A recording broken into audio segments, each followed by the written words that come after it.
Listen, if you're a parent and you are worried about colic, just remember that it is terrible, it is exhausting, it is unrelenting, and doctors have no idea what causes it. But if you think your kid might have colic, I'm a board-certified pediatrician and a father of 5. There's a few you can try.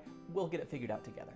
Colic really is a beast, and we truly don't know what causes it. And I feel like as doctors, when we don't know the answer, we just tend to rename things so that we feel better about ourselves. You've heard this called the witching hour or the period of purple crying, but it's all the same garbage. So this is gonna look like a really fussy and inconsolable baby, usually and classically in the late evenings or afternoons, and then importantly, the rest of the day, they're seemingly fine. Some things you could try are the swing or a baby carrier or a car ride or singing a song to your baby or a bath.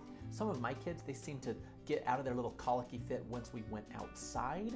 And there's growing research about the gut biome, so you might try a probiotic. I know that my 90-year-old grandma still talks about the time she burned out the motor to her vacuum because that's the only sound that seemed to soothe her colicky baby. I think as parents, sometimes we feel very desperate to try anything that promises to help our baby. But I don't love things like gas relief drops or gripe water in colic. There's just no proven benefit there, and every medicine has its own risks. There's a lot of stuff on the market aimed for desperate and tired parents who will just do anything to help their kids.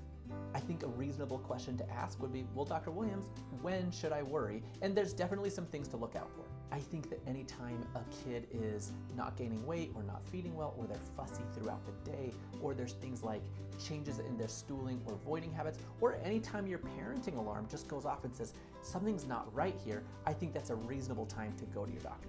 The important thing is to remember that colic is temporary and it will get better in time.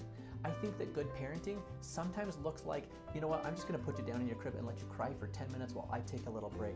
If your kid is crying, you know that they're breathing and they're just fine. I know that sounds harsh, but I have 5 kids and there have been 5 times I've tried to talk my wife into buying noise-canceling headphones. Just be patient, it will get better. And in the meantime, make sure you're following my page here because your child deserves evidence-based help from a pediatrician.